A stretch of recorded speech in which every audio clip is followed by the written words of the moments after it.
Hi folks, I'm Jed from the Village Geek, and today I'm going to teach you how to play Quadropolis. Alright, so in Quadropolis, each person is building a city, and this is kind of a classic city building in the sense that where you build your buildings matters. At the end of the game, you're going to get points based off of where you place buildings in your city. This is your city right here. It's divided up into 4 districts, and where you build your buildings matters. And so there's a list of the on the player sheets. There's a list of what building types there are, and there's not that many in this game. But what building types there are and how each one scores, and I'm going to go over that at the end of towards the end of this video. And so each person is going to get one of these player sheets, one of these score sheets. Each person is going to get a set of these architect tiles. And these determine how you take the building tiles. And so each round you're going to take building tiles out of the bag. You're going to put all the building tiles for that number of round in the bag. So we're playing round 1. We take all the ones, put them in the bag, put them out randomly, and then you're going to remove any tiles that have a number less than the number of people in the game. So if you're playing a 3-player game, for example, we would take out all of the tiles with a 4 on them, like so. So let's do that real quick. Alright, so we're playing a 3-player game, and we've removed all of the tiles with the 4 on them because that number is greater than the number of players in our game. So you take those out.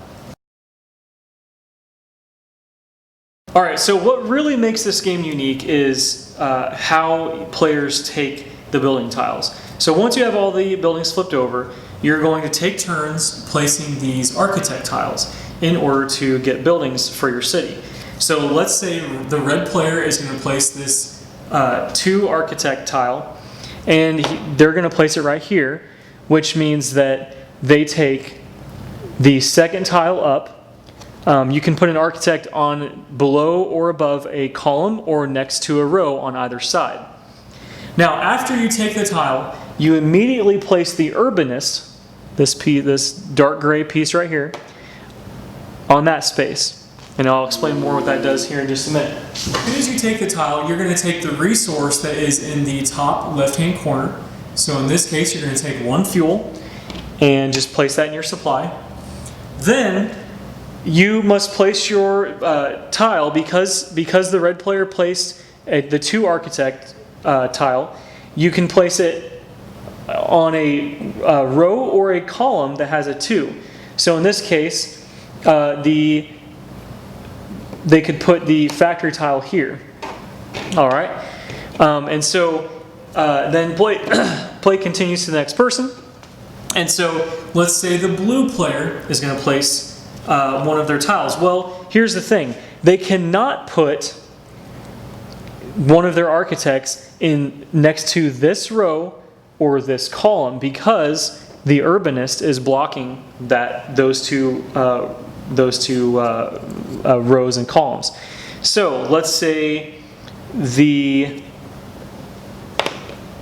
put their number 4 here, which allows them to take this tower tile, which moves the urbanist here, and then they are going to get 1 population for placing that and put that in their city. Again, placing it on a row or column with a 4. And so play is going to continue like that until the round is over, because players have run out of these architect tiles. Okay? So now I'm going to show you what the buildings do. So at the end of the game, the buildings that you have in your city, in order to count for points, they must have whatever resource is required of them. So for this factory to count for scoring, you need to place 1 population meeple on it. Now, there's no limit as to how you move those around. When you take resources, such as population or fuel, for placing a building, you can move those around at any time on your turn, people will typically you just want to move those onto the tiles where you need them throughout the game. It's not like there's a limit as to how many you can put on a tile per turn or anything like that. You are free to move them around. At the end of the game, you just need to have the resources required of those buildings or of those tiles in order to score them. So, and for another example, in order for this tower to count for scoring, you need to have 1 fuel on it. All right. Really quick, showing this icon right here means that when you take this tile, you also become the mayor, which means that you get to place your architect first. You get to go first the next round. So, I'm going to show you what all the buildings do. So, looking up here, towers are the only buildings that you can, they're the only tiles that you can stack on top of each other. Towers are worth, just one tile high is worth 1 victory point. 2 towers high is worth 3, 3 towers high is worth 6, and 4 towers high is worth 10. Parks are worth victory points for each tower stack around it. So if a park is surrounded, if one of these parks is surrounded by 4 tower stacks, it is worth 11 points. Shopping districts or shopping tiles are worth victory points equal to the number of population meeples that you have on them. These little guys here. So again, you're free to move them around however you want. At the end of the game, each shopping tile can score a maximum of 7 points each, and that is if you have 4 guys on it, 4 meeples on it.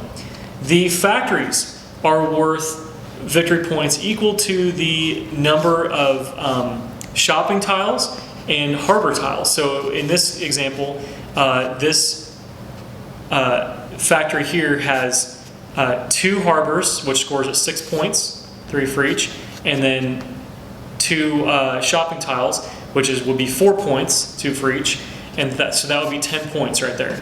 So basically, factories you want to surround with harbors and shopping tiles. Civic tiles.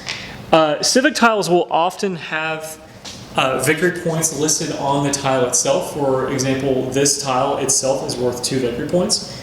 However, you also score victory points for each district, that is each colored section, quadrant on your city that has a civic tile on it. So if all 4 of your districts in your city have a civic tile, you get 14 points at the end of the game. All right, so at the end of the game, you are going to score up your city, and these scoring pads are going to help you score each category for your city, and then you're going to add them up. You also are going to lose points for each extra population meeple you have. You're going to lose a point, and for each extra fuel resource token that you have, you're going to lose a point. And so overpopulation and extra fuel is waste, and so you're going to lose points for that. So that is the classic mode of Quadropolis. I would really recommend playing that before you move on to the expert mode. I'm not going to go over the expert mode here. This is just an explanation of the classic rules. And so that is Quadropolis, and thank you for watching.